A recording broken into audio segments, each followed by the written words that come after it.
For an unsuccessful night, the faithfuls have gone to bed, hoping that day three will bring a change in direction for them. While they sleep, Jessica returns to visit me in the pulpit to discuss the night's activities and who she has decided to join her on the Traitors team.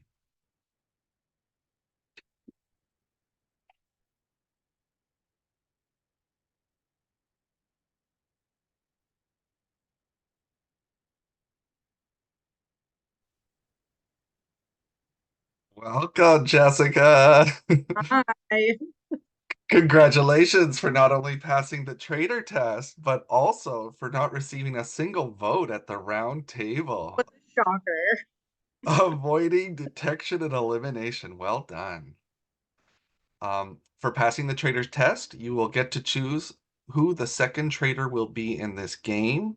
But before we do that, just some quick questions.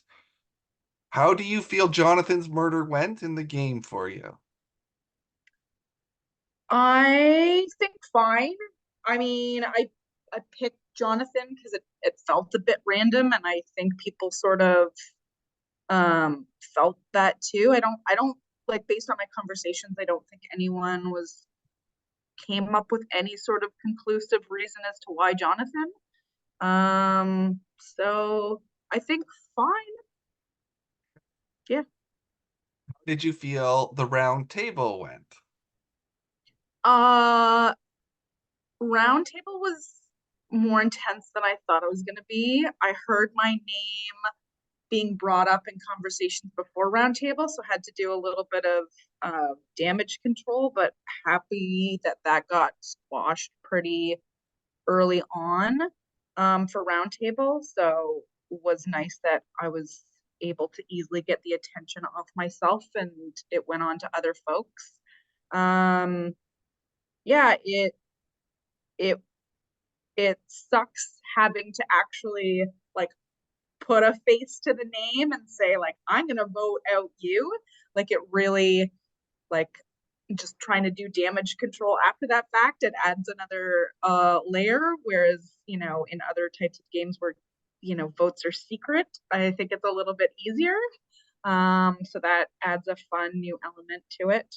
Yeah, it was a lot more intense than expected. Glad to see that there was a handful of names being thrown out there. Um, and I love her, but I'm not surprised that Stick went. Yeah. Speaking of Stick, how is Stick's elimination helpful or hurtful to your game? Um, it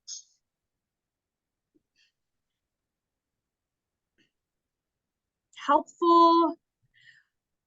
I I love Stick and I love playing with her, and she knows that she plays like an aggressive villainous at time type games, but I was kind of banking on her to go out in a similar fashion, to be one that would kind of just be an early out, finger pointing kind of thing. I was just banking on her to be a roundtable eviction, which happened, so that was good. So she was a nice shield for me in that way. The thing that hurts my game is it's one more female gone in the game.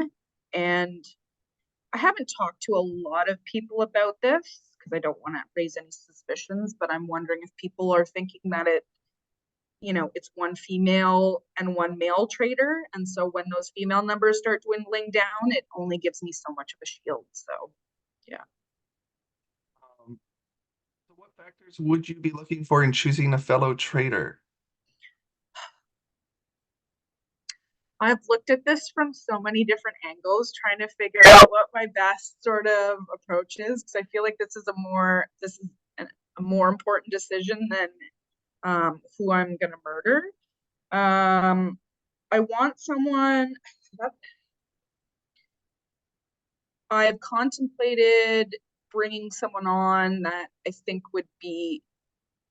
I know it needs to be somebody that I can work with, and is somebody who I deem as being a good player and is like in the game and wants to play the game, and gets it. Um, I've looked at it from different sort of angles. I like the aspect of bringing somebody on that kind of acts as a shield for me, um, so that, you know, not that I intend to intentionally throw the other traitor under the bus, but looking, if they got voted out, it would lessen the suspicion on me, I think. Mhm.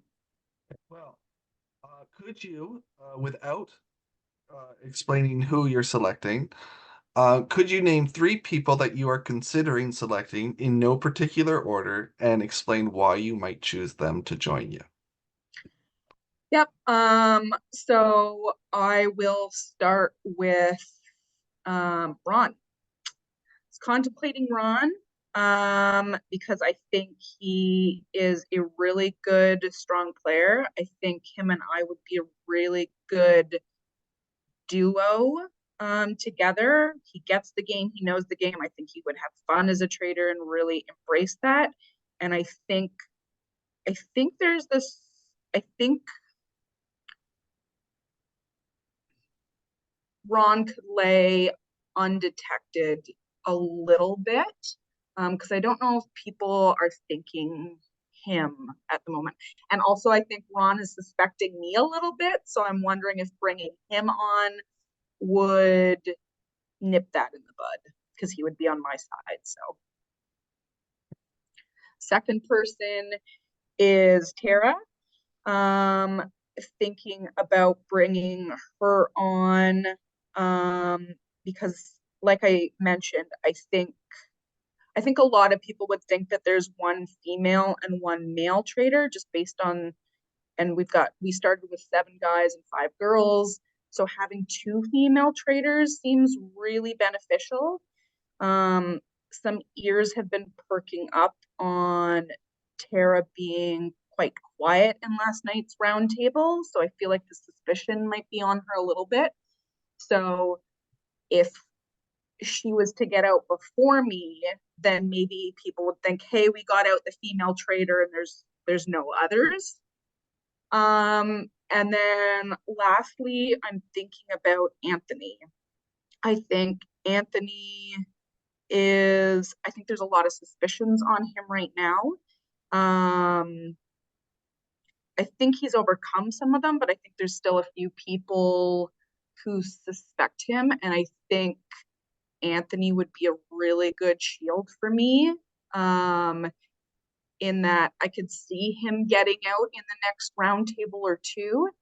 And once he gets out, that being like concrete evidence that, he was totally off his rocker and his accusations against me, and kind of just shines me in a little bit of a better light. So, yeah, those are my top 3 picks. All right. Well, viewers, you will have to wait until the next video to see who Jessica picks and how their first meeting will go.